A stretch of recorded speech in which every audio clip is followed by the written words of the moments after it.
ব্যাংকের এটিএম থেকে পাওয়া টাকা বারাসাত থানার উদ্যোগে ফেরত দিল এটিএমেরই অন্য এক গ্রাহক। বারাসাত নোয়াপাড়া এলাকায় একটি এটিএম কাউন্টারে কৃষ্ণপদ নামে এক ব্যক্তি যখন টাকা তুলতে যান তখন তিনি গিয়ে দেখেন এটিএম কাউন্টারের মেশিনে 10,000 টাকা রয়েছে। তখন তিনি সেই টাকাটি নিয়ে বারাসাত থানার দ্বারস্থ হন এবং বারাসাত থানাকে সমস্ত ঘটনা জানান।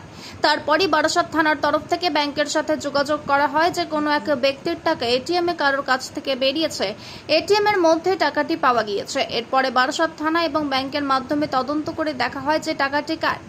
ব্যাংকের তরফ থেকে জানানো হয় এক ভদ্রলোক এটিএম থেকে যখন টাকা তোলেন তখন টাকাটি কেটে নেয়, কিন্তু সেই টাকাটি ব্যাংকের এটিএম এর মধ্যেই পরবর্তীকালে রয়ে যায়।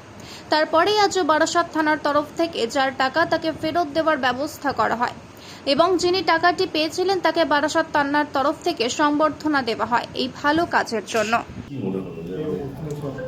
অ্যাকচুয়ালি আমি বারাসাত নপাড়ার যে হাউজিং রয়েছে সেখানকার যে এসবিআই এর যে এটিএমটা আছে সেখানে আমি টাকা তুলতে যাই বিকাল 5:30 নাগাদ গত 31/5/2025 তারিখে। তখন আমি গিয়ে দেখি যে এটিএমে অলরেডি টাকা বেরিয়ে আছে, মানে বেরিয়ে যেখানটাতে আটকে থাকে ওই জায়গাটাতে টাকা আটকে আছে। এবার আমি দেখলাম যে ওইখানে কোনো গার্ড থাকে না, তো দেখলাম যে আমি না তুললে তো অন্য কেউ টাকাটা তুলবে, তো সেক্ষেত্রে টাকাটা আমি কালেক্ট করি এবং তারপরে আমার প্রয়োজনীয় টাকা আমি তুলে নিই এটিএম থেকে। নিয়ে তারপরে আমি এসে বারাসাত থানাতে একটা লিখিত আবেদন করি যে আমি এরকম এটিএমের টাকা পেয়েছি, সেটা আমি বারাসাত থানাকে হ্যান্ড ওভার করেছিলাম এবং জানিয়েছিলাম যে যে ব্যক্তির টাকা তাকে খুঁজে যদি বের করে দেওয়া হয় সেটা খুব ভালো হবে। তো সেই অবস্থাতে এই প্রায় 2 মাস অতিক্রান্ত হয়ে গেছে এবং বারাসাত থানা বিভিন্নভাবে তৎপরতার সঙ্গে এবং বিশেষ করে মেজবাবুর সঙ্গে আমার সবসময় যোগাযোগ ছিল।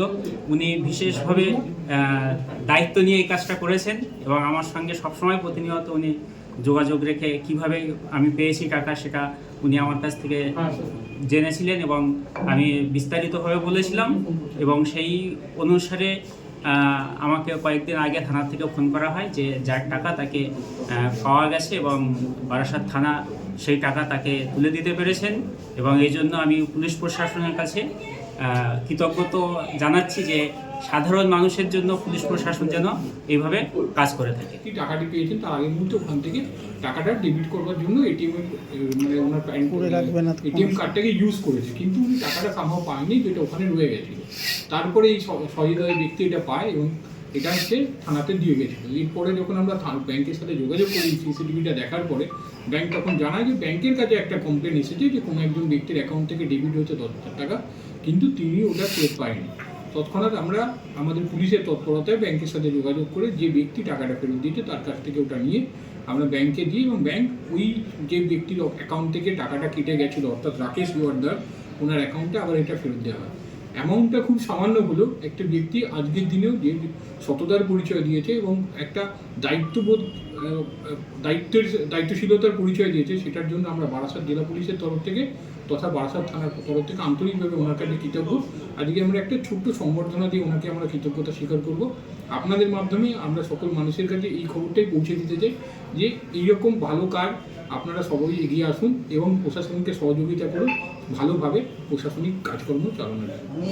আমি টাকাটা যখনই মিসিং হয় আমি পরের দিন এসেই ব্যাংকে সমস্ত লিখিত এবং ওখান থেকে স্টেটমেন্টটা তুলে ব্যাংকে লিখিতভাবে জমা করি যে আমার এরকম, আমি প্রথমে ব্যাংকে আসলে মেশিনের গন্ডগোলটা হয়েছে, আমি 5 মিনিট ওয়েট করেছি, টাকা দেয়নি, আমি নেক্সট এটিএম থেকে আরও 10,000 টাকা তুললাম, কিন্তু আমি যখন ট্রানজ্যাকশন দেখছি 2খানা টাকা কেটেছে, মানে একটা পেলাম না একটা কেটেছে, আমার সন্দেহ হলো, আমি ব্যালেন্স চেক করলাম, আমি দেখলাম আমার 1 লাখ কত টাকার থাকে তো কিছু টাকা ওখানে ব্যালেন্স কম আছে, 10,000 টাকা কম দেখাচ্ছে।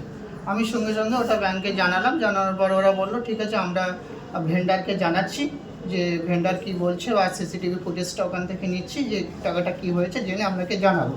তো এরকম বলার পরে 1 মাস হয়ে গেল। তারপরে আমি আরেকবার এসে খোঁজ নিলাম, ওনার একই অ্যান্সার যে আমরা দেখছি, চেষ্টা করছি, ঠিক আছে। তারপরে একদিন স্যার আমাকে ফোন করেন, বারাসাতের মেজবাবু আমাকে ফোন করেন যে আপনার টাকাটা আমাদের এখানে আছে, আসলে আমি কাজের ব্যস্ততার জন্যে টাকাটা লকারেই রাখা ছিল, আমি ভুলে গেছিলাম, আজকে আমি টাকাটা আবার আপনাকে দেওয়ার জন্য বা আমরা সংগ্রহ করেছি সেটাকে আমি রিটার্ন করার জন্য আপনি একবার আমাদের এখানে দেখা করুন। তো উনি আমাকে ডাকলেন, ডাকার পরে ওনার যা প্রসিডিওর উনি সবই মেনটেন করলেন, কাগজপত্র ডকুমেন্ট যা যা নেওয়ার উনি আমার থেকে নিলেন, নেওয়ার পরে উনি ব্যাংকের সঙ্গে যোগাযোগ করলেন, খুব সুন্দরভাবেই কাজটা উনি করেছেন। যেদিন করেছেন সেই দিনই বিকালেই আমার আবার ব্যাংক থেকে টাকাটা ট্রানজাকশন করেছেন। অসংখ্য ধন্যবাদ পুলিশ প্রশাসনকে, এবং যিনি এই টাকাটা পেয়েছেন সেই দাদা, আমার বাড়িরই দাদা, যিনি এখন দেখতে পাচ্ছি, ওনাকে আমার বলার ভাষা নেই। উনি খুব ভালো কাজ করেছেন। কবির কথাই বলতে হয়, তখন কাদের চোখের জলে দুটি নয়ন ভরে, তোমায় কেন দেয়নি আমার সকল শূন্য করে। অসংখ্য ধন্যবাদ সকলকে।